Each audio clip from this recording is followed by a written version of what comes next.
Hello, everyone. We are here at the Global Empowerment Summit with all the guests here. This is a big panel because this is a huge topic. So I would like to introduce the panel today. I muted everyone until the mics are getting used to each other, and please unmute and mute yourself because there's a little bit of echo in the studio to make the audience a little bit convenient with the voices.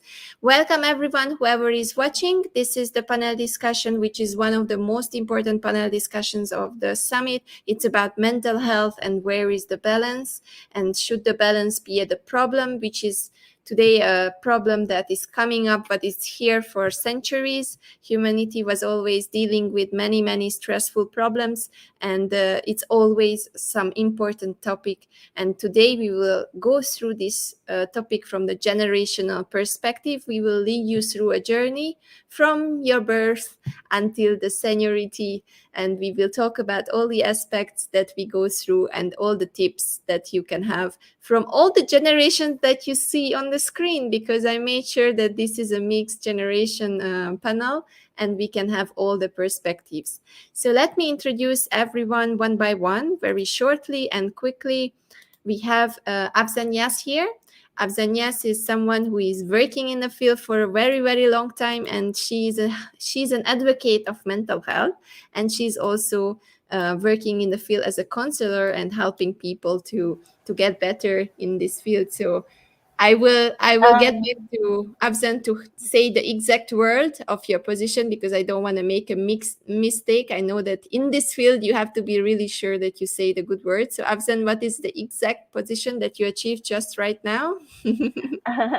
I'm not a counselor. I'm a mental health advocate, and I just have I'm just someone who is living with a mental illness. I have bipolar disorder, and so I'm just sharing my experience to help others. I'm not a counselor, but I am a certified mental health first aider. Yes, this was the position I remember that you just gained Yeah. recently. Thank you very much for Thank correcting me. you. Let's go further, and we have also Henry Ho here. Henry, you are the young member of the panel, and you are a final year psychology undergraduate. You are also a mental health advocate, and you are a campus ambassador and aspiring content creator. So many different things that you're doing. How do you feel today? Do you want to add something to the introduction? Hi everyone. Thank you, Andrea, for having me here. And uh, yeah, I think you summarized it well. And I'm currently a full-time student actually, so I'm having like my classes also as well. And I'm in my final year now in my degree in psychology. So yeah, that's all from me.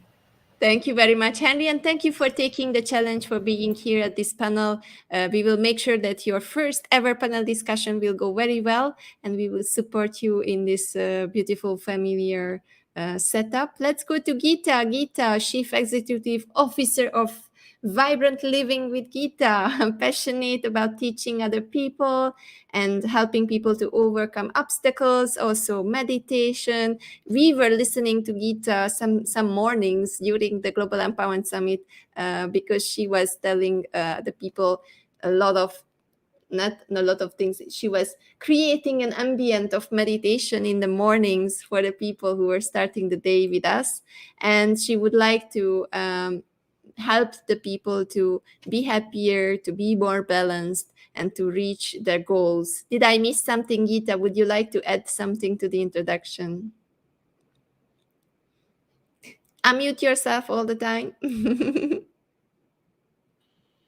I keep forgetting. Sorry. Okay, so hi everybody. Welcome.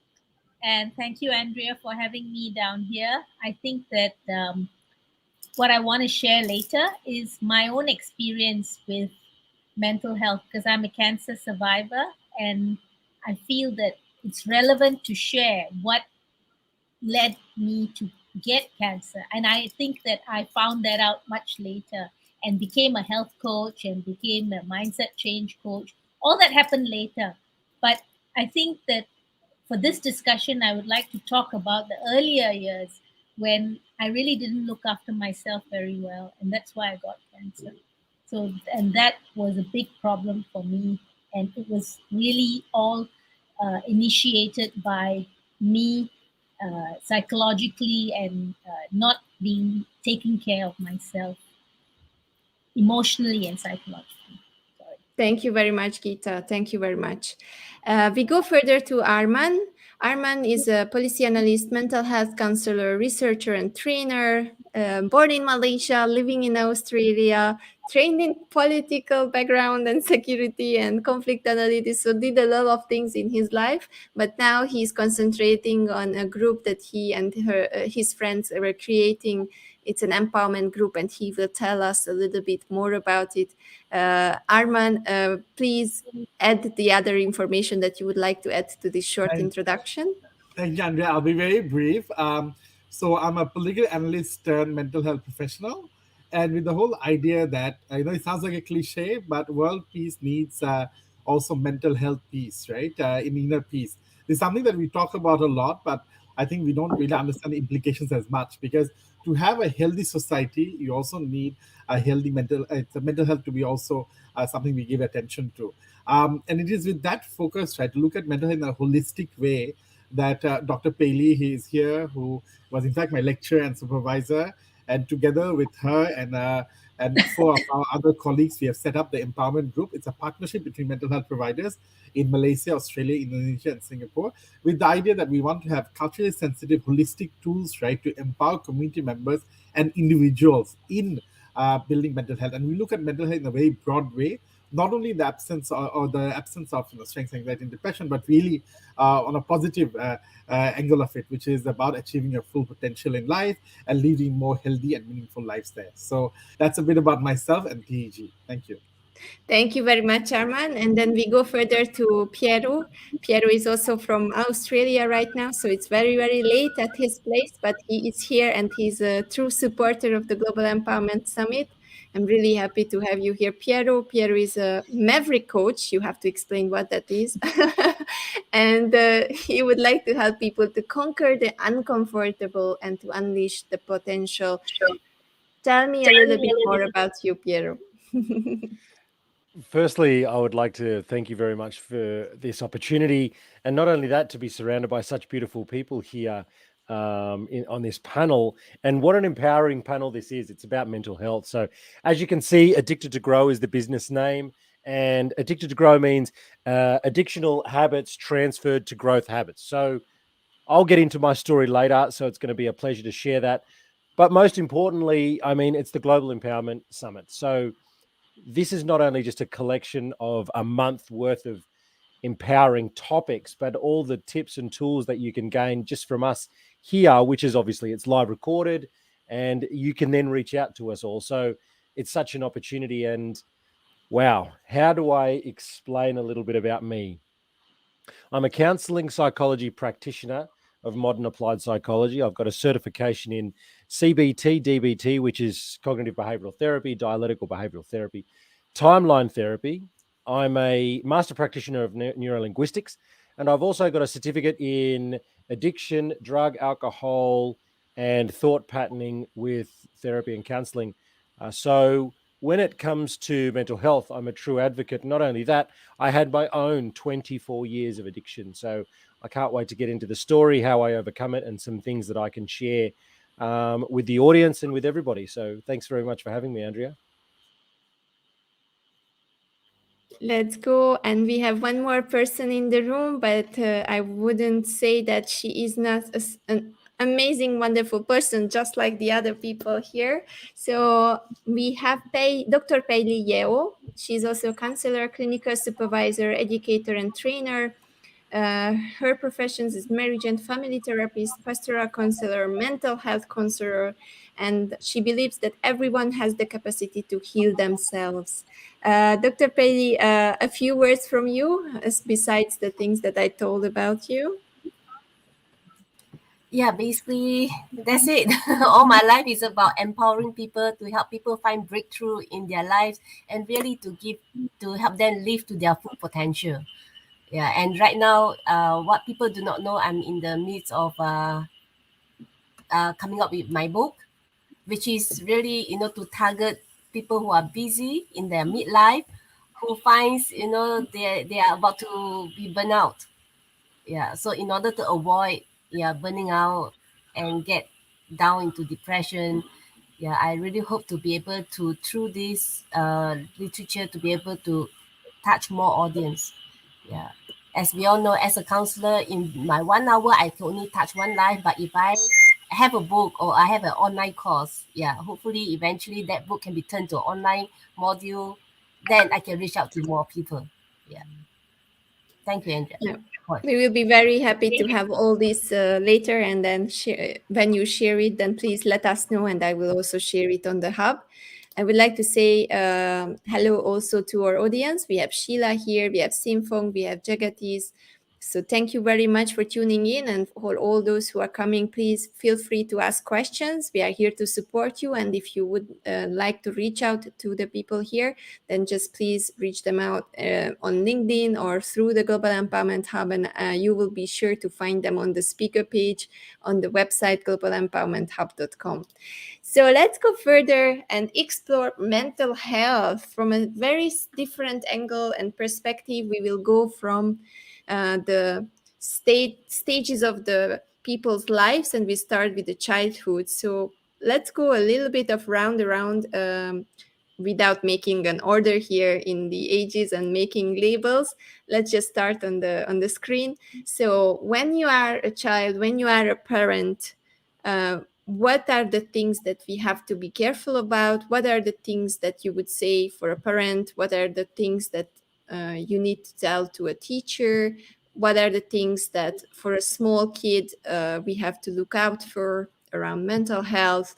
What are the patterns that they are seeing? Tell us a little bit about your view about the mental health, a good mental health of a child. Geeta, would you like to start? Okay. You can hear me, right? Okay. So I think that mental health is different at different stages of your life, right? Okay. So the overall, what I would say is that what is a balanced life, right? Which is what we're talking about today. Should the balance be a struggle, right? Is different for different people at different stages of their life. Okay. So, but having balance is the cornerstone of a good life. You must have balance, right? And I think that balance is what prevents stress. And most of us in our lives, right? The mental health issues come about because of stressful lives. Our world today is a stressful world, and really, we need to be able to deal with that so as to be able to lead balanced lives. Okay, I'm trying to make the connection between balance and our life. All right, and I think that for example, a woman who has 3 children and kids, young kids, is going to have different sort of issues from a person who is single and living a life which is work based.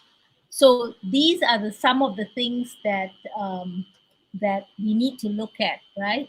For me, the most important rules to maintain balance, for example, is to what are the ways that we can maintain balance in our lives. So that is something that I have always been searching for, because I myself went through a great deal of stress, uh, and that's why I feel that I got cancer. I wasn't able to actually deal with my stress. I didn't know how to do that. And it was only much later that I became a life coach and started helping other cancer survivors when I learned what to do. And what really helped me was using things like healing strategies like meditation, and really that helped my depression tremendously. Thank you very much. I believe that's a good point here. So balance is the goal. And what do you think, Geeta, about when it's about family, when it's about kids? How did you make sure that you made made them balanced, and you made sure that their mental health stays on the good way, on the good side? Well, the children were very young when I was going through all this. So, I wasn't really concerned about their mental health at that time. But I think that, I was more concerned about my own mental health, which really suffered. I'm not sure whether you guys know, right? Did you hear? I mean, during the about 5, 10 years ago, for example, there was a lady in Australia called Libby Taylor. Any of you have heard of her? She wrote the book called what was the name of her book? Rushing Women Syndrome. That's right. So I really was going through that. When I remember this book very clearly because she talks about all these women who have so much to do in their lives and they just don't have any time for themselves, and how it affects their autonomous nervous system. We all live in fight or flight all the time when we should not be living in that way. Okay, so I wasn't so concerned about my kids, I was more concerned about myself. And it really did affect me in that way because I had no time to myself at all. And most of the time, I was living in fight or flight. I had no time to rest or relax, which is what you're meant to do, when you have a proper autonomous nervous, when you're looking at your autonomous nervous system, you need to get into periods where you actually rest and relax. And a lot of us, even today, are not doing that at all. Okay, we live that fight or flight system all the time, and because of that, our body suffers psychologically and physically, emotionally, in every way. So I can't be the person who talks so much about my kids and how I, help them in their mental health and all that. But of course, everything that I've been through, I am definitely putting it out to my children who are now adults today.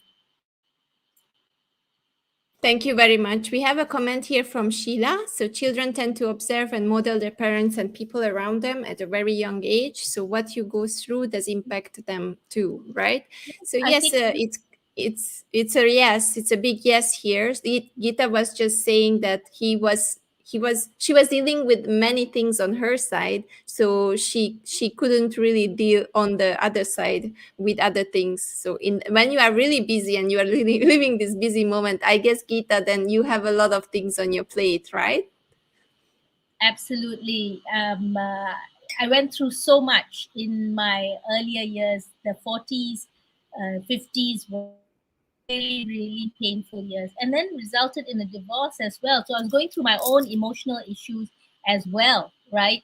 So that didn't help matters at all. But happy to say that I now have been trying to guide the children more, and their response is not very good because they tell me things like, "Mom, you went through everything. We will go through that as well, and then we'll come out of it." I'm trying to save you all the pain. But they don't want to listen to all these things. Children want to go through everything that they want to have to go through themselves. Thank you very much for your perspective. I love that the panel is so different and so diverse that we will have a lot of perspectives coming up throughout this conversation. Henry, you are someone from the young age. What do you think as a young undergraduate psychologist and as a young person yourself? How do you deal with your mental health? How do you keep yourself in balance? And what could you say to your fellow young people who are watching you? How could you tell them to take care of themselves and their mental health?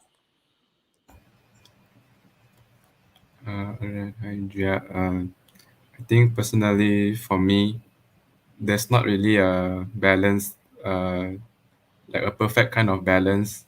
So I think sometimes there are, depends on the situation. If sometimes it's more easier to like to manage our emotions, and sometimes it can be really hard to manage our emotions.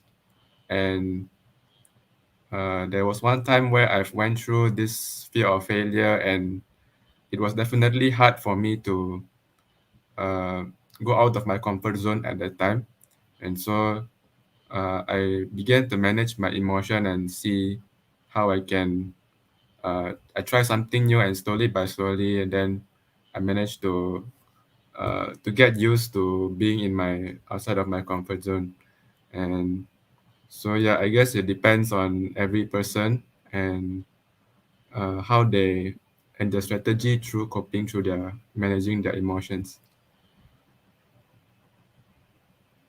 Thank you very much. And have you had someone in your family supporting you, or where you were learning these things, how you have to manage a balanced life, or how you can help yourself? Was someone a role model for you?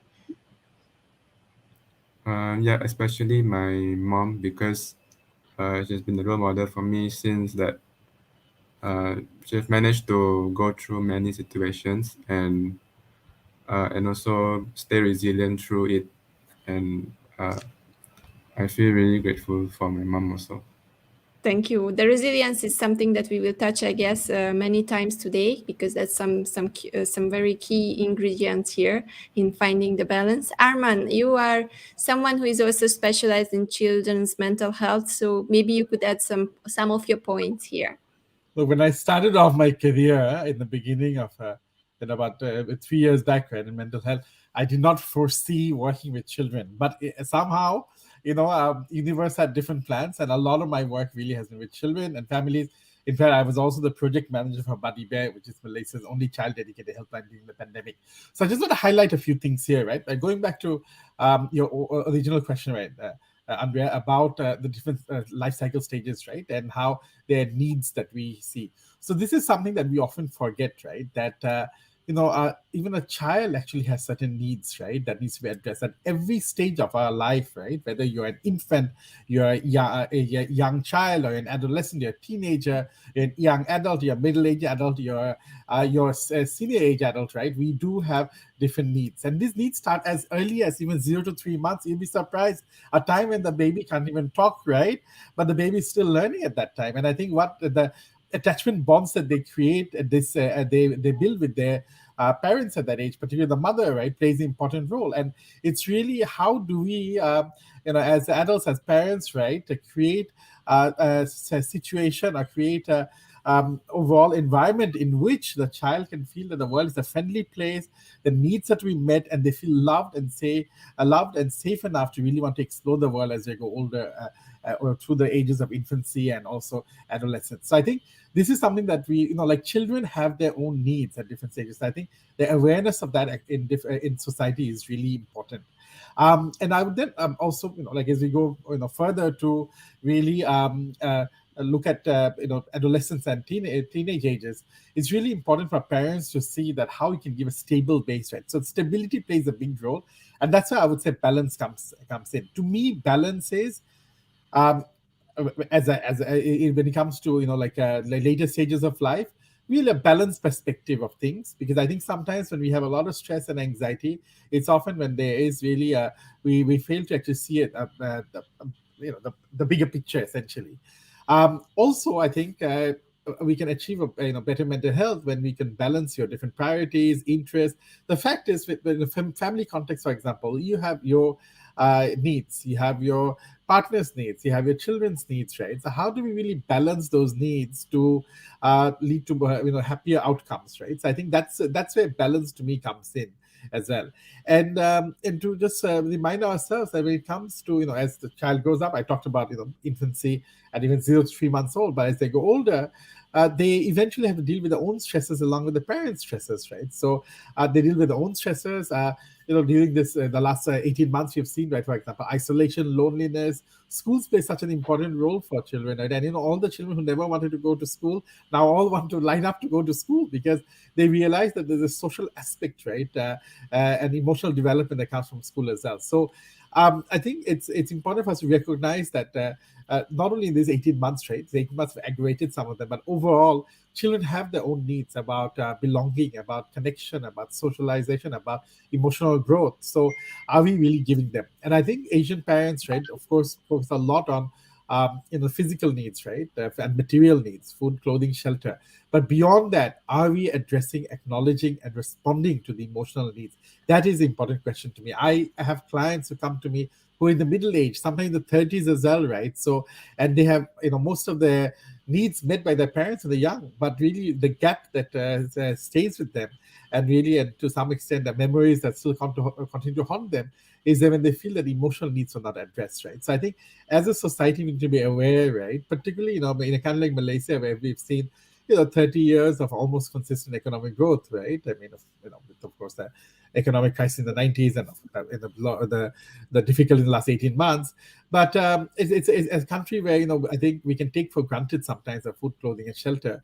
Really, where can we go to the next stage, which is about the emotional needs? So I think that, to me, is the priority when it comes to addressing that. And lastly, I want to say, right, that when we look at the different life stages, right, infancy to let's say adolescence to adulthood, to each of those stages really impact on each other, right? If we are able to create a healthy environment from a younger age for children, that's bound to actually impact on their well-being, not only now but also future, and that will also benefit society as a whole. So yeah, those are just some opening remarks from me. Thank you. Thank you very much. Thank you very much, Arman. And we are arriving to Piero. Piero, I would like you to also add your view on this thing what we were talking about, coming from the young age, going to the adulthood, teenagehood, all through the life. How can we balance the mental health? How can we help our kids? How can we make it sure that they live a rightly, nicely conditioned life, I would say, because conditioning is also playing a big role here when it's about mental health. Okay. Wow. Well, just listening in, there's a couple of things that I obviously want to share first. Number one, the greatest thing that we need to be aware of is self-awareness. We're the adult. So number one, self-awareness. So if you're listening in the audience, I want to make sure that I give you the most value in the shortest amount of possible time. So self-awareness. Are you actually aware of yourself, your personal past generational trauma? Do you understand yourself so that you can then educate and articulate yourself outward? So just to bring that all together, if you don't know you cannot articulate yourself outward. So go and reparent yourself in some mental health form. And now I'm just going to expand on mental health alone. Mental health. I prefer to use the terms mental awareness or mental wellness. Why? Because health. Individual people see health in a different way.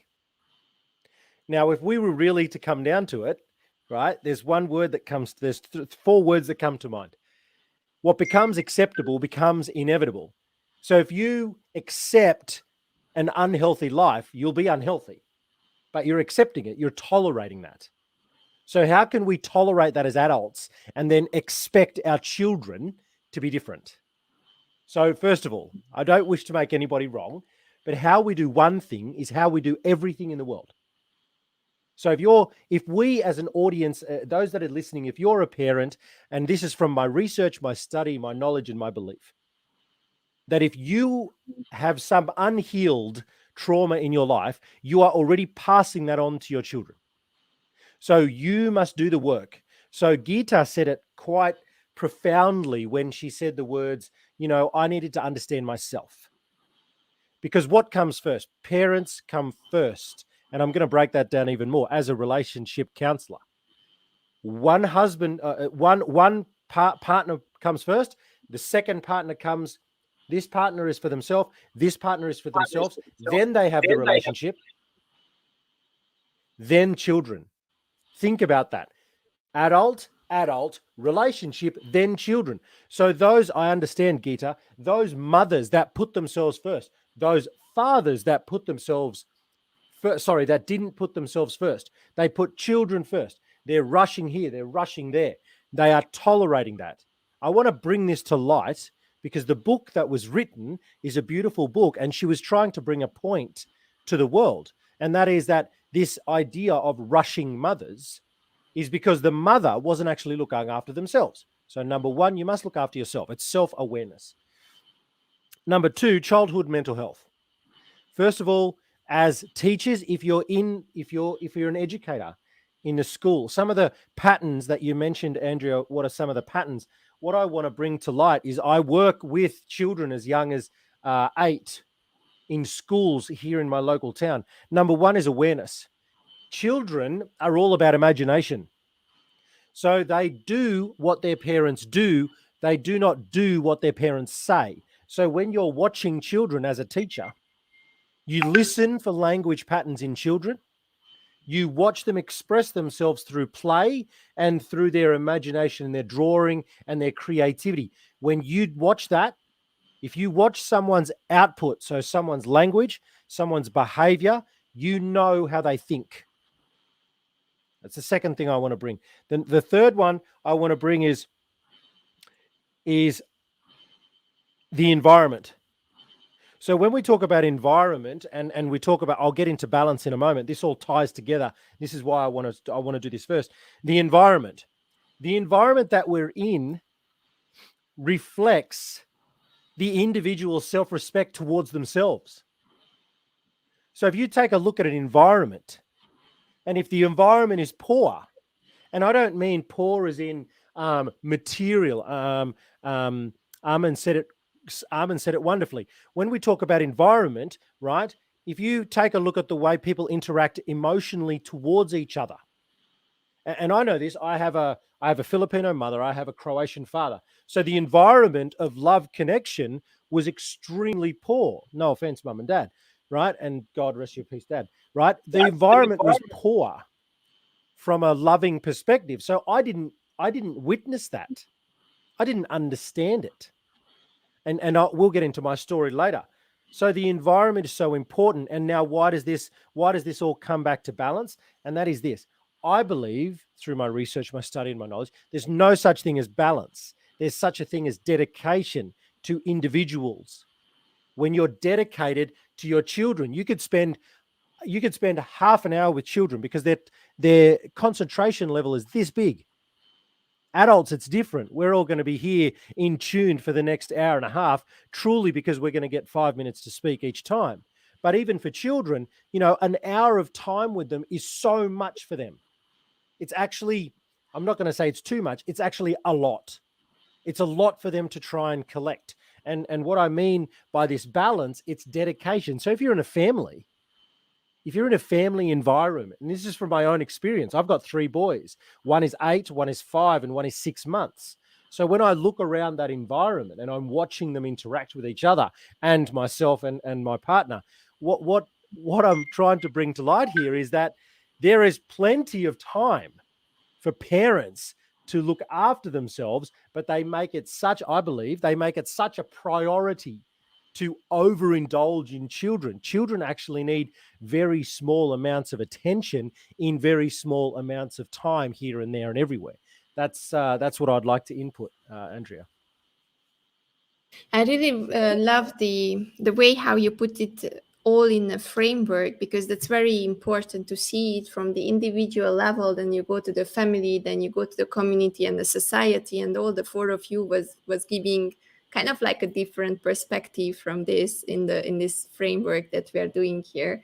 So I am so curious what Afzan will bring to the picture, because we know that she is also a survivor. So maybe you can bring the survivor picture into this discussion, how you lived it through your different ages, through your life until today, and what was different between the different eras, when you were not conscious about it, when you were growing into it, when you were embracing it, and now when you are fully helping on others, concentrating on helping others. So it's a new phase for you.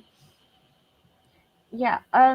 Speaking about childhood, I had a relatively normal childhood, but there was also a huge trauma because I was molested when I was 7, And I hope mom and dad are not watching this because I haven't really told them yet, but I don't think they're watching this.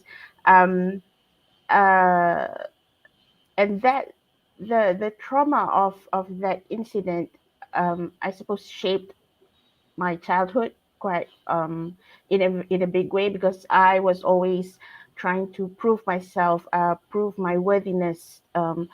I always had to be the best. I was overcompensating in a lot of things.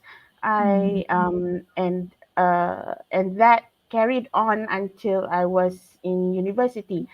And but in university, that was the first the start of symptoms of bipolar that was really it was starting to show, or at least I was noticing it. My grades started to slip. I just didn't want to meet people. I skipped classes. I was in this.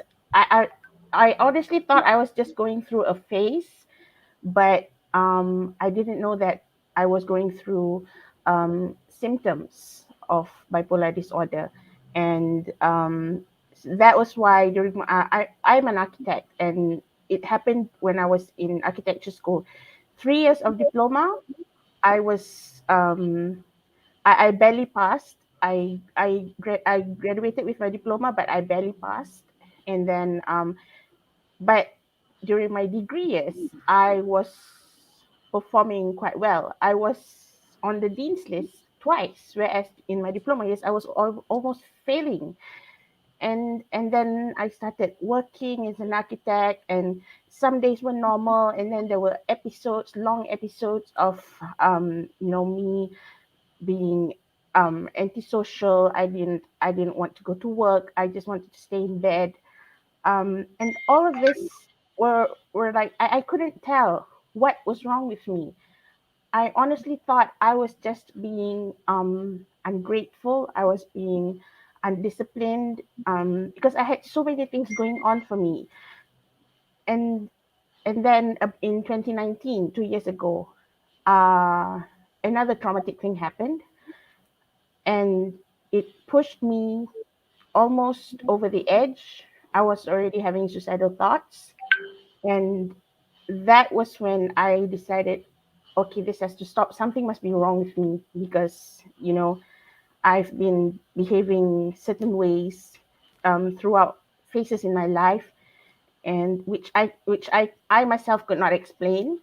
And so I decided to see a psychiatrist. And after a few sessions of therapy, I was diagnosed with bipolar disorder, and we went back through history, and we identified the moments in my life where I might be experiencing the symptoms, because there's no way of really telling if those were really like symptoms, or just bad life experience. But based on um, you know going back through my history, we identified the triggers, we identified the traumatic events, and that brought me to who I am today. I am now a firm believer in getting diagnosed as early as possible, because I spent almost all my life not knowing that I have a mental illness.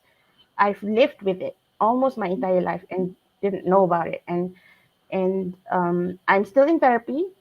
I'm still on medication, but I have also started changing some aspects of my life, like in my lifestyle. I'm more active, and I also discovered that it's not just the medication, it's not just the therapy that helped me, but also helping others by sharing my story with others. Helping others help me heal myself. And I guess what I'm trying to say is, yes, your environment, what happened to you, may have a big impact on you. It shapes your life journey, but in the end, only you can decide what is good for yourself. Only you have the power to bring yourself out of of of even the lowest point in your life. There is always hope. And that is what I'm trying to bring here today, because I'm not a medical expert, so I definitely cannot talk from a perspective of medicine and science of it, but I can share my experience as somebody who is living with bipolar disorder. Thank you very much for your share. It's a nice to have someone who went through it, and you are having all the power to give to others, and I believe it's something beautiful. So thank you very much for doing it for others, and then thank you very much for raising awareness about this problem and for Thank being you. so open, because we all know that it's not so easy to be so open as you are. So thank you very much for telling it and sharing your experience with others. And here we are coming to Dr. Paley, and we can see the family perspective, which is also very, very important because she is specializing on families. So let's see what is the focus and what is your perspective from this angle, from the angle of the families as a unit. Okay, first of all, I want to thank you, Gita, and even Afzan for sharing, for allowing yourself to be vulnerable, because no one is more qualified than you to share this story. And I rather hear from a person with lived experience than the medical doctor, because we can relate. When we hear your story, people can relate, and uh, just highlighting what Gita has said earlier on. When we are taking care of ourselves, we have no time for our children. Yeah, and that's so true. So my advice to parents, yeah, is to really just as what Pajero, is it Pajero, has shared. Yeah, we got to be so aware of our condition, and now Afzan has been so aware of her situation, and I'm sure she will not let this repeat in the next generation. Yeah, of her situation. For children, they learn from the parents, from through observation. Yeah, and when we talk about balancing mental health, why do children need to balance their mental health unless they are stressed? And who stresses the children? Something for us to think about. Yeah, are their lives so packed that they are rushing here and there for them because they are attending tuition here, or swimming class there, everywhere. They're everywhere. The children know they have no life, practically no life. Yeah, as I was thinking about my own childhood, I have got so much time on TV. I've got so much time, and my parents hardly have to like hover over me. Hey, it's time to do your homework. Yeah, I really can't remember them even making my own, even making breakfast for me. Yeah, probably I'm sure they did, but it's not in my recollection that they have to care to me to that level, that yeah, to that I needed them all the time. Yeah. So I have a lot of freedom when I'm a child. And for children, their language or their work, we are adult, we have work, children's work is to play. That's their natural language, right? So we really need to allow the children to play, because as the children play, their brain develops naturally. Yeah, we want to develop the both left and the right brain simultaneously, rather than forcing the child to learn too quickly, which will develop the left brain. Yeah, left and right brain understanding is another topic by itself. Probably the audience, if you're not you are confused, you may want to do some research on your own. Yeah, so as parents, we need to educate ourselves and to give the best to our children. Yeah, so for children, again, time, for them to know that you love them is to spend time with them. So to them, love equal time. Yeah. And there's a very interesting perspective here. What Simfung is bringing up: the parents do those things for what they had missed in their earlier lives. How many times we hear that, right? You have to do that because I couldn't do it. So it's like compensation. And what do you think about this, Gita? Hi. I unmuted you. Yeah. Yeah. So I hear that a lot from parents as well, because parents feel that they are doing that because they never got the opportunity to do it in their own lives when they were young. So we teach you the piano, we teach you how to go for this class and that class and this class. But honestly, it is such so many my kids did tell me so many times, we don't want to learn the piano, we don't want to learn Indian dance, we don't want to learn all these things. which we felt that we were giving them the opportunity to do, and they felt it was a pain, you know. So luckily, I mean, I've always been a very person who says what I feel, and my children were the same. Okay, they were very very vocal in telling me that they didn't want to do all these things, and okay, so we listened to them. Yeah, my ex-husband was not very happy about it, but as a mother, I felt that I wanted to give them the opportunity to decide what they wanted to do. So I well, that was another issue which I didn't see eye to eye with as far as my ex-husband was concerned. So that was another thing that we were fighting about a lot of the time also. Thank you very much, Gita. Let's go to Henry for the young perspective. So, do you have a lot of outside school activities? Are you a busy kid going everywhere, doing all the classes, or you are okay and balanced? Are you living a free young life?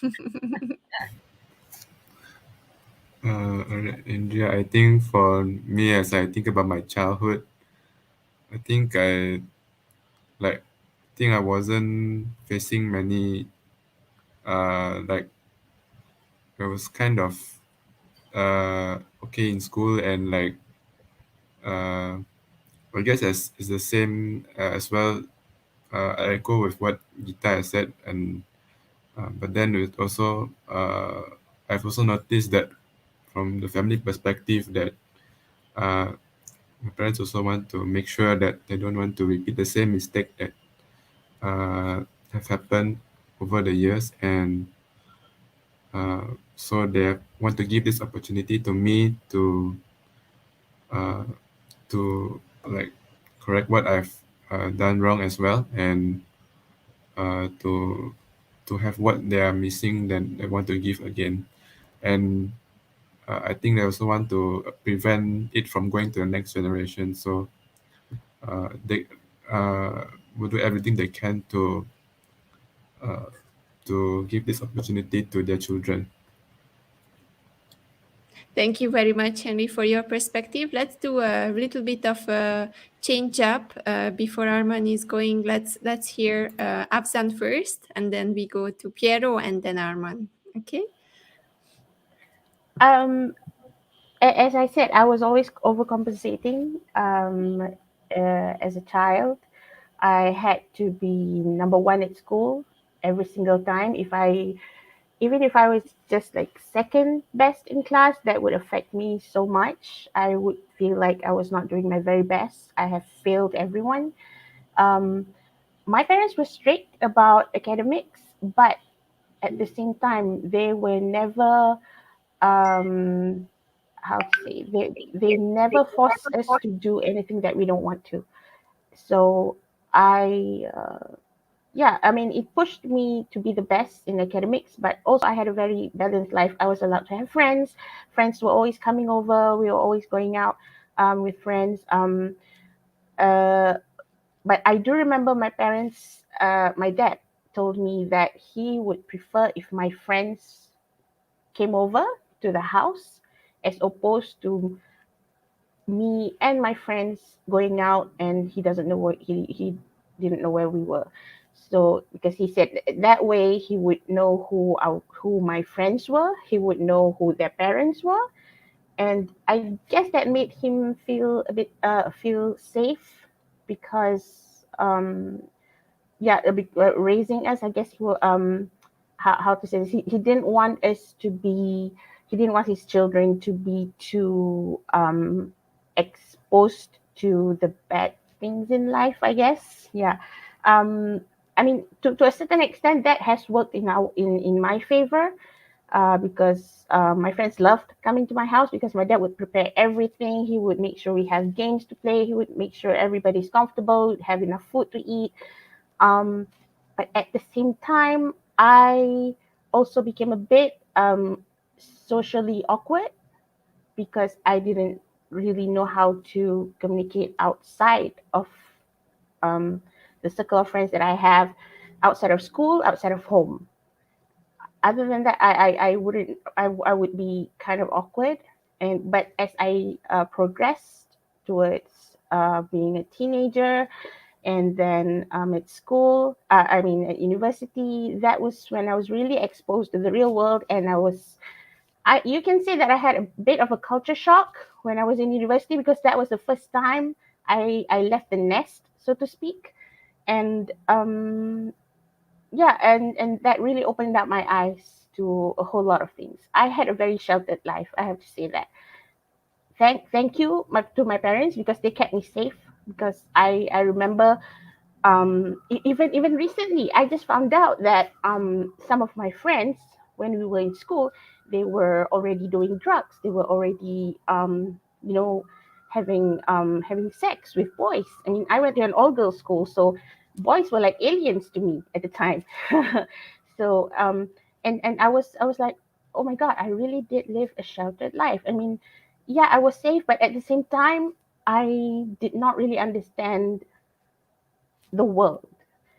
It was a culture shock for me. So I guess you cannot blame the parents to want to keep the children safe, but at the same time, you have to understand that you cannot protect your children forever. You have to let them live. You have to let them experience. You have to allow them to make mistakes. Yes, you can try to minimize it, but I don't think you can truly protect your children from evil, I guess, for lack of a better word, forever.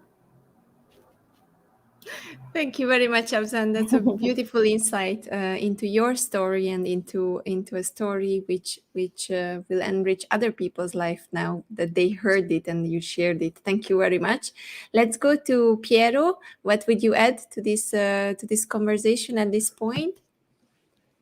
For as long as I can remember, whenever I did something wrong as a child, I was called a naughty boy. And just like Afran's, I just want to acknowledge you for your story. It just rings bells to me because I feel the same thing. My parents were the same. We used to have parents, like friends would come over all the time. We were not allowed externally. You know, my parents would rather buy the alcohol to have at the parties when we were, 14, 15, 16. But that brings me to what I truly want to share, and that is August 1992. I can remember voices, adult voices, that weren't my parents' voices. But I knew that my father was home. I could hear the television and I could see the flickering light. My bedroom had a top section of the wall between my bedroom and the next room was glass. So I could see the flickering light. And I thought it must be the TV. And I was half asleep. And then I was curious by the voices because they weren't normal sounding voices to me. There was more moaning noises. And I thought, what, is someone hurt? Is someone crying? Maybe it's a movie. So at that moment, I walked out. I went towards the toilet and my father said, "Where are you going?" And I said, "I'm just going to the toilet." In the meantime, I looked and on the TV was the football, the soccer.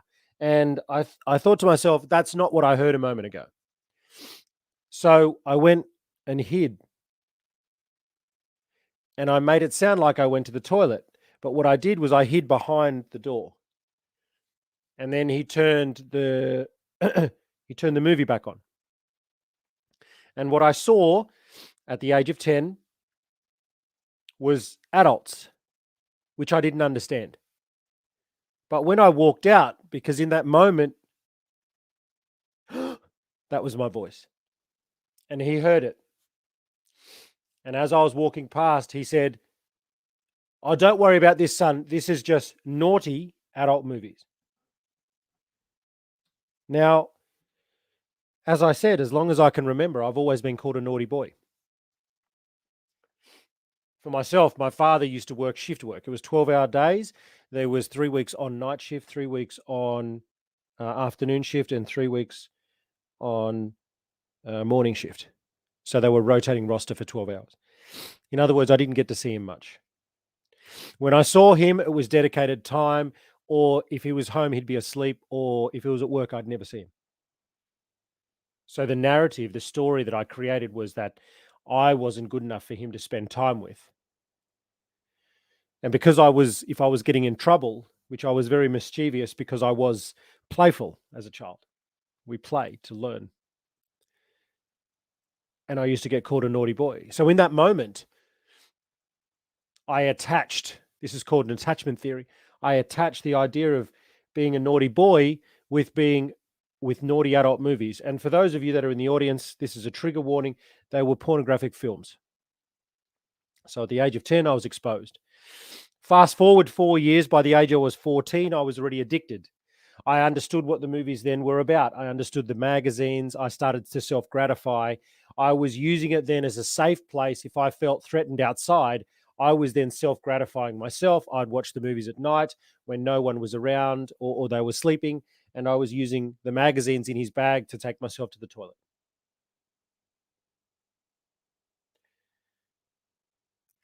Fast forward all the way to the age of 32. It created a lot of fear of rejection, people pleasing, and not only that, attention-seeking behavior. But what it did also do was it gave me the respect for women, because I guess the movies that I was watching, they were more about women were not the object. Women were like the goal.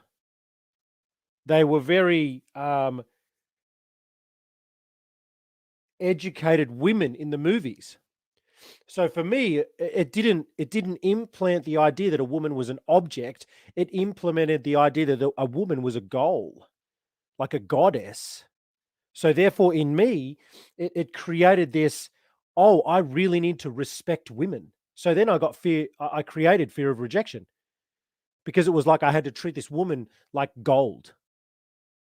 My mother always then made, this entirety around women as well. It's like, you got to look after women. And I was like, okay, now that I'm older, I can put all of it together. But when this happened, when at the age of 10, 14, 6, all the way through, I didn't understand it. So there was over here, there was an addiction, which is what we call a defense mechanism or a coping mechanism to hide behind a facade. But over this side, I was perfect in every way that I could be. What I created over this side was the healthy coping mechanisms around being exceptional at school, like just doing so well at school. I had to then fill this side with so much happiness and greatness that no one would ever see this. My work ethic was great. I would spend time with people. I was people pleasing. I was just making sure that everything over here was so amazing that no one would question what was going on over here. And I had to go through my own journey to understand what was truly happening over here, the fears. And I'm currently writing a book called Conquer the Uncomfortable, Unleash Your Potential. So when you think about what Afzan has mentioned, Armin said a little bit before, Henry Gita, there's going to be stories all night tonight. But this is why mental health, mental well-being, and mental awareness is such a powerful subject, is because these things, the way we use language, the way we speak, can impact a child's life. And I, as I said before, right? If I take a look at my father's behavior, and my father's no longer here, so there's a part of me that I couldn't ask him the stories. But if I think about this generational trauma, I now have 3 boys of my own, 3 chances to educate them. So they don't go through what I go through, but they're going to go through their own journey. And as you can see up here, I just want to change the story now. This poster is the 25 cognitive biases. And one of them up here is the tendency of stress. It's called the influency tendency. We do that. Stress is a part of our life. We need to know how to use it. So I just want to tie all of this back to the subject title. and that is the balance. Should it be a struggle? Our problems, our issues, our obstacles are placed in front of us for us to learn not to run away from. And stress, the very, very lowest forms of stress and those hormones, cortisol, that are released in our body through moments of fight, flight, freeze response, are our tools for us to use to know how to move forward. And more often times than not, what we do is we create such, just like myself, we create these mechanisms to run away from it. Just like Afzan said, overcompensating over here in her life, myself overcompensating over here, making myself look so perfect, while over here was an addiction 4, 5, 6 hours sometimes at a time, locking myself away. But we do that.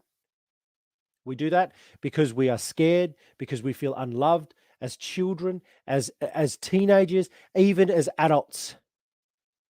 Because it's not educated in such a way that it's open to talk about.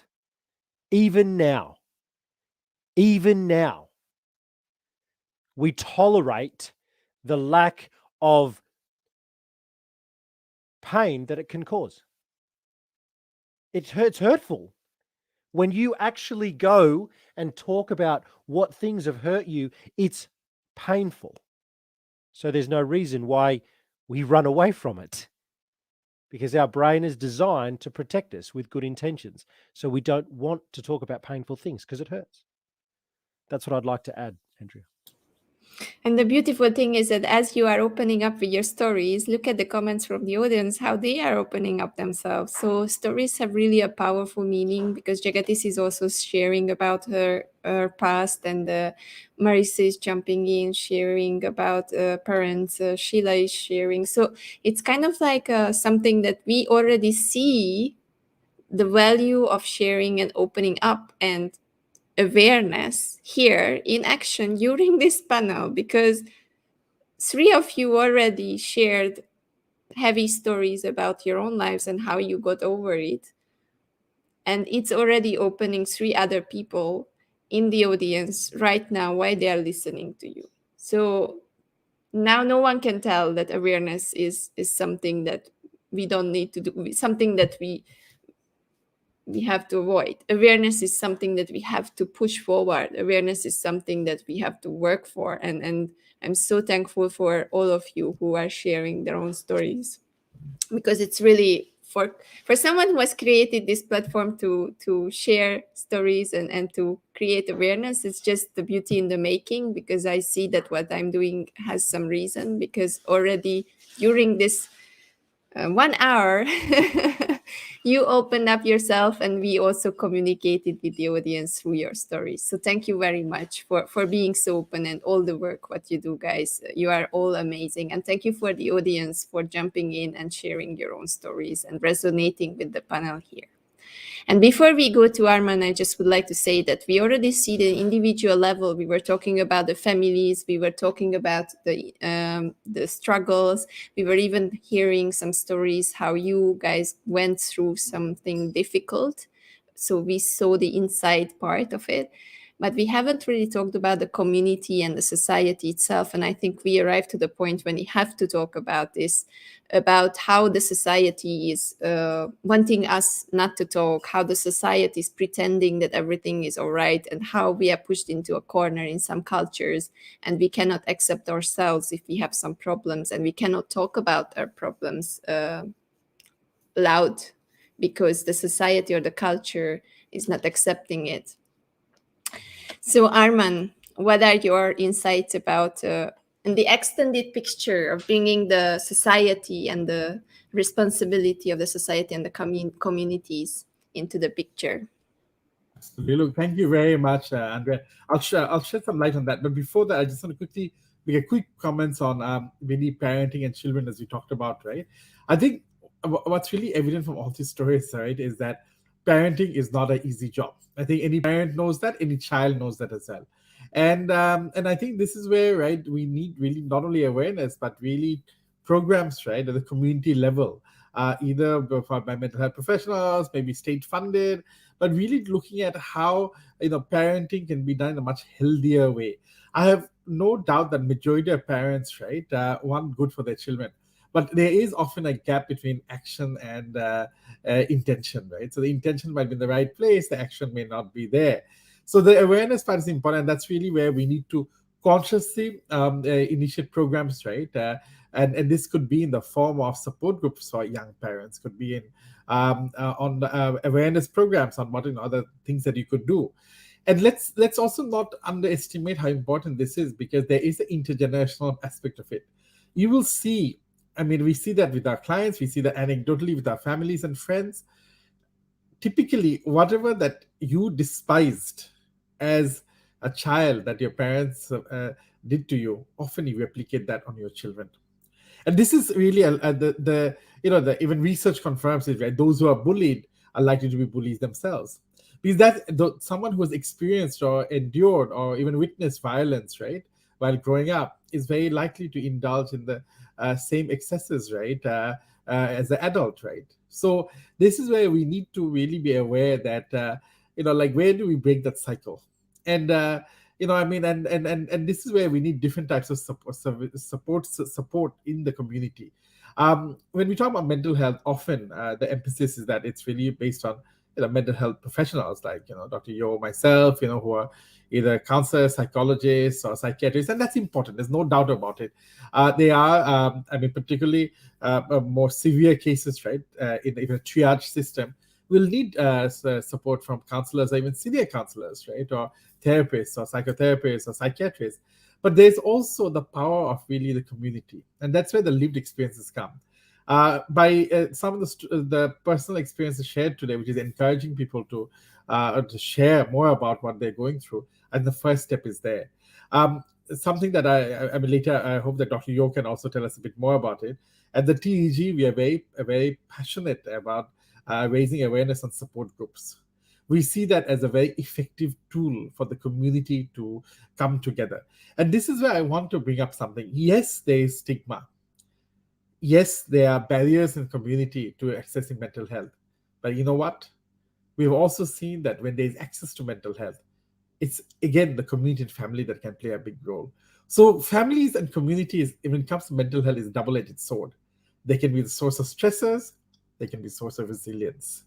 And this is where we really have to leverage or reinforce the role of families in having a healthy emotional space, talking about mental health, referring to mental health professionals if needed, and also just allowing our children to grow in a healthy way. And I will conclude by just one point here. We were talking just now about, from a lived experience perspective, right? How much we should protect children, how much we should allow them to really, go and explore the world. If you look at it from a mental health perspective, actually, it's not an either or. In fact, they're not exclusive to each other. It can happen together. If you look at it from an attachment point of view, it's that security that you get within the family, right? That creates a trust, a stable environment. That's actually what allows a child to go explore what's outside there. So that's where the balance comes in, right? That the security, in fact, leads to a healthy exploration that is possible for the child to grow as go. And finally, for that, really what's important is communication. I think this is something that a two-way communication is really important between children and adults. And I think that hierarchical part of our society that we have may not always work within the family setting. And this within the family setting, a child's view needs to be heard, given that space, given that dignity, right? And I think with that, right, we'll be able to create a healthy environment where they have both that security that they need, but at the same time able to explore and go out to to discover themselves and what is important to them. Thanks for that, Andrea. Thank you very much. So let's get to Dr. Pei. Maybe you have other perspective from the professional side. How do you see it from that side? What are the things that you hear during your sessions? What are the things that people are dealing with today? Maybe you could share a little bit about that. Okay, I'm hearing a lot of breaks, so I think my internet here is a bit weak. So let me know if you can't hear me. We Are can you hear hearing you. me okay? We can hear you. We can hear We you can hear clear. Oh, okay, all right. Now, I just want to highlight a few things. I think something about language. There is really no naughty kids in my vocabulary.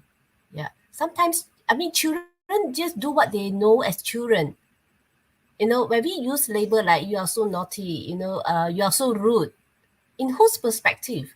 Children has no concept. Their brain has not developed into maturity where they understand. That's where parent comes in to guide. Yeah, and there's a lot of that's why parents, if you want to be parent, you really need to spend time and invest in your own children to lead and guide. Now, of course, some children are more mischievous, yeah, but that's because it could be their personality. And whenever I see in other words, if they are mischievous, to me they are really strong-willed. They have a mind of their own, and you know what, these are the leaders of tomorrow. Yeah, they have these leadership traits in them, and as a leader they want to lead, they want to be the boss. Yeah, but when the father is a big boss and then the child is a smaller boss, in our culture, of course, we have to give in to our parents, or the child has got no say, and that's where they are suppressed. And when they are suppressed, they are still themselves, they still want to explore and experiment. Then they will go all, they will do it their way without being caught. And then they will lie, they will steal, they will do whatever it takes to just meet their needs. Yeah. So if you could really just have an open communication, as Aman said, to really sit down and understand, why do you need this? Why do you want that? Why is it not appropriate right now? Yeah. So we do not want, us to overly giving to our children at the same time. Like, whatever the child wants, we just give it to them as a compensation of our lack of time spent with them. Because I know busy parents, because they do not have time, in order to make the child happy, is to just give whatever they want. Yeah. So and we also do not want you to flip.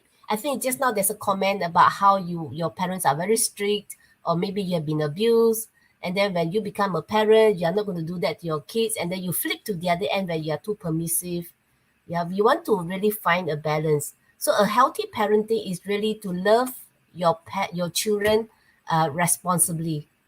Yeah, love your children responsibility is not just loving them, but also about giving them appropriate responsibility, age appropriate responsibilities.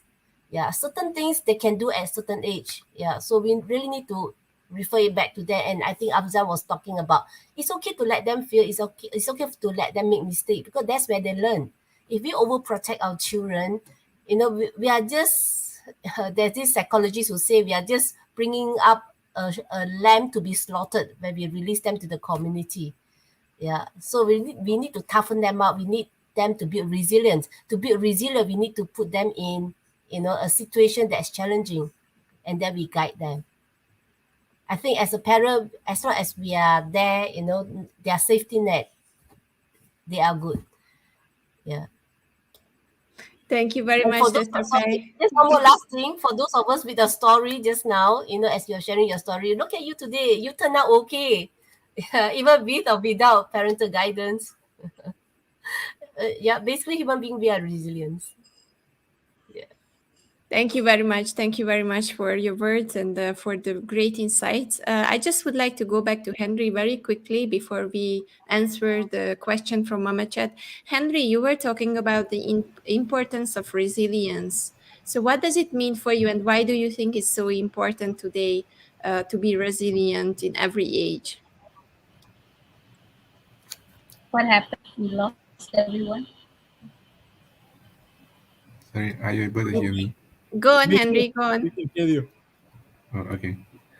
Uh, I think resilience is important because, like, in like for example, when we feel down, or when we feel like everything is like is falling apart, then uh, somehow we can still manage to bounce back, and also like thinking about my during school that my parents were overprotective of me, so as I'm the only child, so uh, that time at that time it was hard for me to they had high expectation of me, so I had to uh, I was very afraid of talking to others, and it has caused me to have this negative self-talk, and also uh, as this I didn't have much self-image and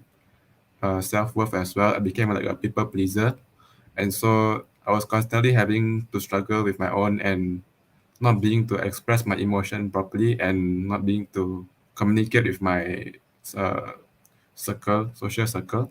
And then throughout until university, I had to live away from home, which helped me to learn some ways to cope with my resilience, ways to cope with stress, and also build up my resilience. And then I'm constantly finding ways to uh, like constantly battling, and also to improve my self-talk, and also how can I express my emotions well.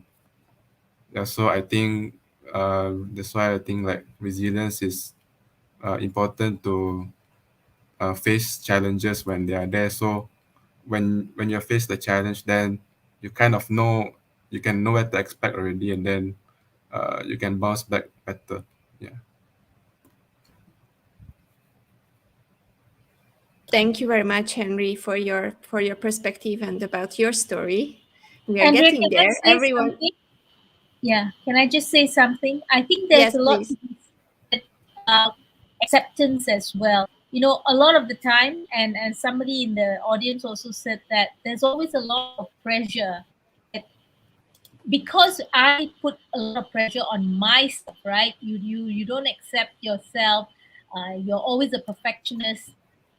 The children also feel it, and they themselves put pressure on themselves. And today, in fact, having learned all these things, we want to tell them now, be more compassionate to yourself. You know, don't put pressure on yourself, because then it it, it, it, it makes it so difficult for them growing up and everything. But it's very difficult because once they have seen it in us as well, today there's so many things that I said to them when they were young, which I really have taken back. I want to say that no, I was wrong. You know, I want to tell you what you should, these things. But they say, oh, but you went through it, so we're going to go through it too, you know. And I really feel sad when that happens, because there were so many things I did wrong, which I wanted to correct in later years after I'd learned my lessons, after I had really done all my own personal development courses and become a different person. I think I could definitely say I was 360 degrees different after I went through what I went through, you know. So Thank you very much. Thank you very much, Geeta, for your perspective and showing the other side. I think intergenerational conversations are good for this also, that everyone can share and you all see each other's perspective from every age group, from every background, for all the different experiences. Thank you very much. It's an amazing panel here. I have a question from the audience, from Mama Liz, which I believe it's important to mention here. So she's asking that if we notice that any of our family members may need help from mental health support, especially children, how do we approach the parents on how to help the child? This is something very important. If you could help by answering this question, then this will be the last round of answers, and then we will go for the takeaways from today. Who would like to start? Afzan, maybe? After Afzan, Piero. So Afzan, Yes. I I believe that um, you know, the parents have to first not be in denial if the child needs help, because I know it's not easy when your child needs help, because you always want your child to be normal, I guess. Uh, I think the most important thing that someone can do is just to listen to the child, what he or she has to say, um, and just create a safe space for the child to open up. Set aside your prejudice, set aside your own personal belief, just listen to what the child has to say, because uh, the perspective of a child will definitely be different from us as adults. So what we can do is just listen, because I remember when I was molested, I wanted to tell somebody, but deep in my heart, I believe that nobody would believe me. Nobody would believe a 7-year-old child over another adult. And I think it is very important to make the child feel safe, no matter what the child says, no matter what the child is expressing, just make him or her feel safe. And that is definitely a first step. And after that, if the parents, that then maybe, then the parents can decide where or what the next course of action is, because all we can do is suggest, but ultimately the parents will have to decide. Thank you very much, Abzan Piero. I'm going to play devil's advocate because I always do. So if we notice that our family members may need help from mental health services support, especially children, how do we approach the parents? First of all, according to who? Payee said it earlier. According to who? If the child looks like they need mental health, according to who? And what do you mean? Mental health what? If you're a parent and you have no education if you're even in as an outsider and you go, "Ooh, that child is showing, too much excitement," right? They could have ADHD. According to who? It's just a label that's used in the DSM-5. So I don't want to get really professional now. I have a diploma in psychology and many other certificates, and I'm saying this purely from a place of according to who, right? I'm going to Resilience Journal. I wrote one in 2020. I wrote one. So when you want to talk about resilience, I think that to answer the question a little bit differently, it's like, are we actually looking after the emotions of ourselves as parents to be able to guide the children? And I'm going to get very passionate here because this is my favorite subject. As I said, I've been through my own trauma and I've got 3 boys. So I get it from an adult perspective. You want to put your children in the best possible place. But this is how I'm going to finish it. Do you want to wrap them in cotton wool, or do you want to create confident people in the world? So if you want to wrap them in cotton wool, go and do that. But I can guarantee you from this perspective that I've witnessed, that child will grow up being bullied because they don't know how to look after themselves. If you want to teach them confidence, teach them that falling over is normal. Failure is normal.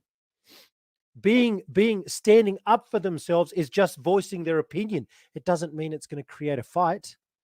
I'm 39 years old. I go bike riding every weekend and I fell over on the weekend. Like, fall and get back up. You want to talk about resilience? That's resilience. Fall and get back up, knowing that it's okay. It's okay. Failure is feedback. Failure is not a person. It's an event in time. That's what I'd like to add. Love your passion, Piero. Anyone would like to add something to the question? Yeah, Dr. Pei? Maybe Dr. Pei first and then Arman. We go ladies first tonight. Yeah, well said. Jero, I don't know how to pronounce your name. The P or the J? All right. Silent J, Piero. Oh, Piero. Okay. Okay, just to add on to what he said, whenever when the parent call me up to see the child, I've learned through my years of seeing children that if you want me to see your child, I want to see you as well. Because if your child is in trouble today or is a challenge, look at the mirror, yeah, because your child could be a reflection of your parenting style. Something is not getting through to your child, or your child may be saying something to you the way he knows or the way she knows. And therefore, when I get the parents on board and cooperate, at the end of the day, my clients are not the kids. My clients are the parents. So when I fix the parents, when I fix their relationship, the children are good to go. Yeah. So we really need to know, who is the real client here? Is it really the children? I'm not talking about, the legitimate neurological developmental issue. Yeah, I'm talking about, how our parenting style may have caused some challenge in our kids growing up. Yeah. So probably that's the part that I want to add. And also, if we want to invite the child, or if we ask, especially teenager, if you ask the teenager to come for therapy, definitely there'll be a big resistance. But I would guide the parents to just say, can we go as a family? Because obviously we are not happy. Yeah, I'm stressing you, you're stressing me. Can we go as a family and seek family therapy so that I can be a better parent for you? In that sense, I think it's easier to get the whole family on board, and then eventually I can also, just see the parents at one end, at one side, and then I can see the child, the teenagers by themselves. Yeah, so that's how, we do, like, quote unquote, have a strategy to get everyone on board.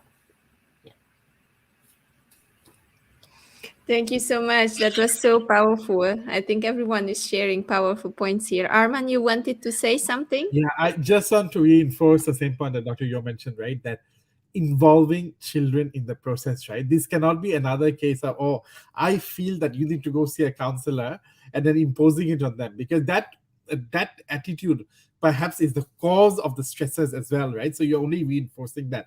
So I think putting yourself in the shoes that, look, it's a two-way street. Something's not working out. I'm trying to also help myself. You help yourself. We help ourselves together. So the conversation has to involve children, and there has to be ownership in the process. Because otherwise, if you're imposing it and forcing them to see a therapist, that will make the work for the therapist more difficult, but also not be effective. And for that, we really need to break the stigma and have a mental health conversation as a whole. We need to start emotionally checking in with each other, right? And I think we do ask about physical health quite often. Do you still have a stomachache, for example, right? But do we ask about, how are you feeling about this now? That question, right? How are you feeling? Do we ask that to ourselves? Do we ask that to our family members? And once we start doing that, right, I think that's really the first stage towards what Pero and Dr. Yo mentioned, in terms of taking the next stage for them to be able to explore themselves and also seek help together if needed. So just want to highlight that. Thank you, Andrea. Thank you very much, Arman. I just want to make sure that Geeta and Henry is not left out of this circle. Would you like to add something? Yes, I do. And what I'd like to say is that this is where meditation can really help. Because when you are doing meditation, you are actually giving yourself that brief respite and that curiosity to question yourself, and that's why I am so into wanting to encourage younger people to start meditating at an earlier age, because really, it will help them in their later years, and even now, to be able to understand themselves. If that's what they need to do, then the meditation is really going to give them that opportunity to open up. And this is something that a lot of them don't realize, children don't realize, even adults don't realize, but that is what it has done for me. All right, it has created that brief respite. No more do I today. I can honestly say that there are many things that I encounter which I don't react to anymore at all. I respond. And I think that's the key really here. If you can do that, you are already becoming aware of yourself. You are already opening up to yourself. And I think that is so important. That's where the meditation comes in. That's where it can help to really change the way that you look at things. Thank you very much, Geeta and Henry, for this reflection, for the question and continuing. And then later we go forward with the takeaways.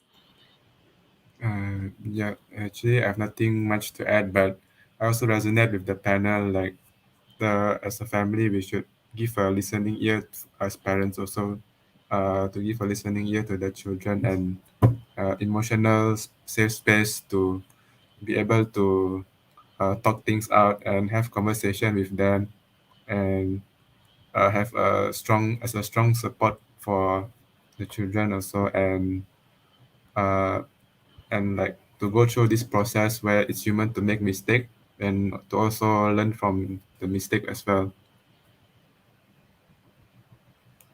Thank you very much. And we could be here, I believe, forever, because all of us is so passionate about the topic. And I'm, as a supporter, I just love that you bring so many pictures and so many colors into this panel.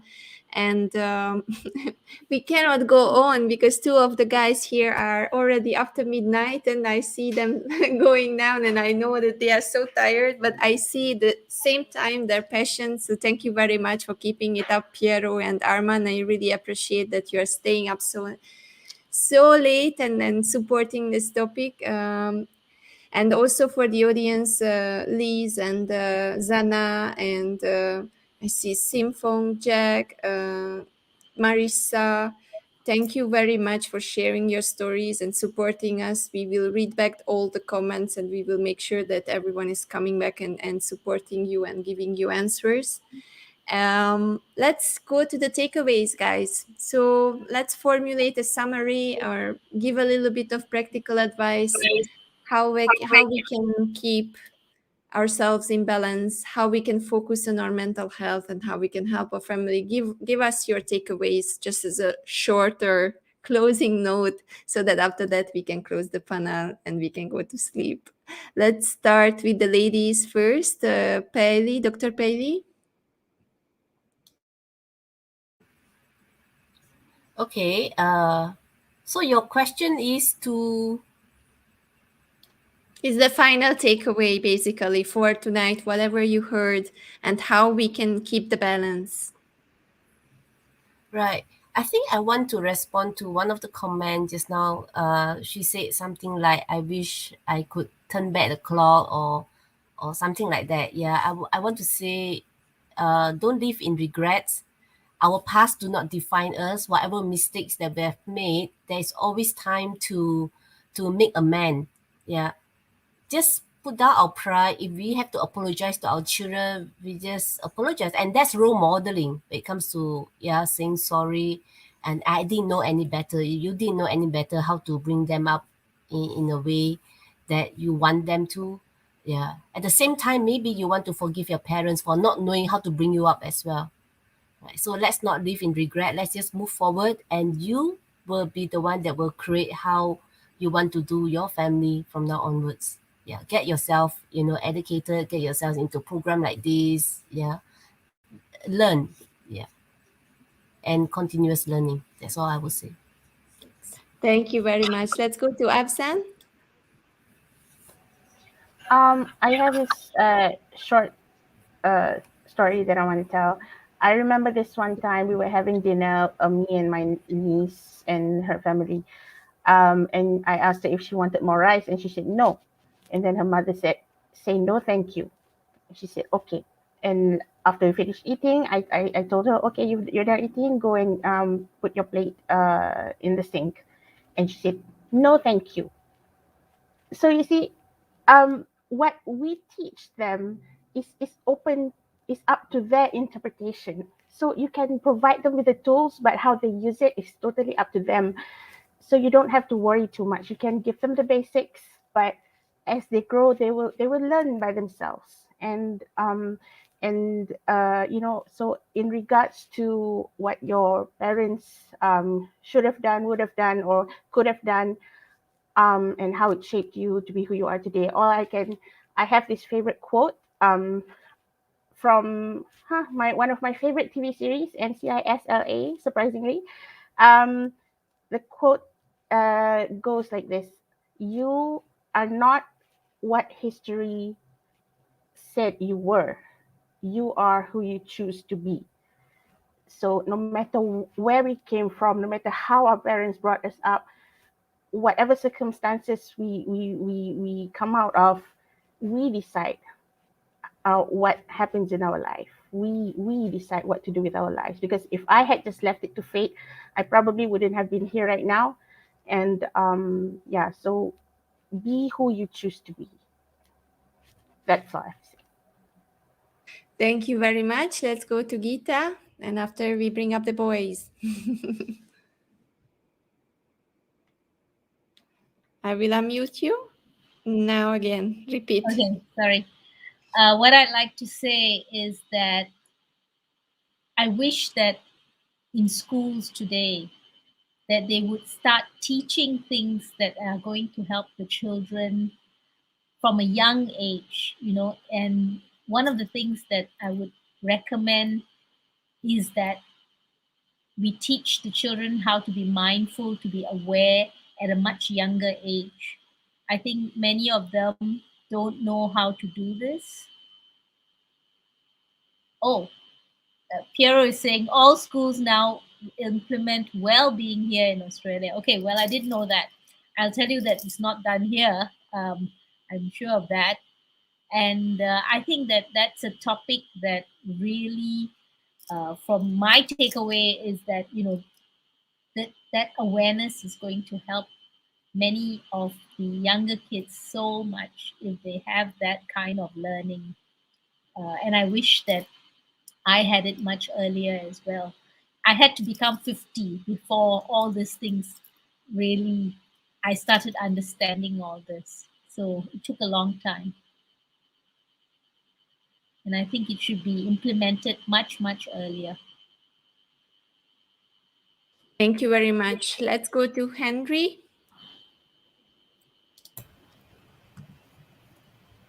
I think from what came to my mind was that about parenting methods that applies both compassion and truth, because if both have to go together and not just one, because if there's just one without the other, it would be like even with uh, even without compassion, there's no it's not a really a good way to parent the child. So I think there's also to finding that I think even if there's bound to be conflict or mistake, I think there's should have time for together to process and to like just to go through what we have been doing and go through some reflection and bouncing back from the conflict and mistake.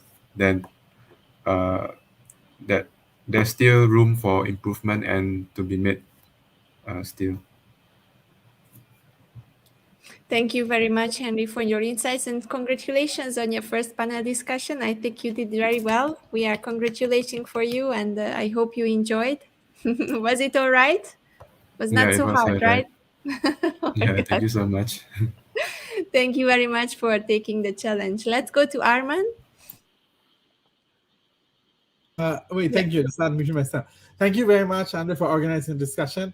Again, really, the lived experience makes it really richer, and of course, some of the insights we're sharing. So I want to just conclude by making a couple of quick points. Change begins with us, and really, change begins today. So if you have a young child that you know who's your own child, or your nephew, or your teacher, in whatever respect possible, right? I think it's important for us to respond to the emotional needs of children. I think that's right. Instead of focusing on what they're doing wrong or what we perceive them to be wrong, let's focus on the emotional needs and whether we are addressing them.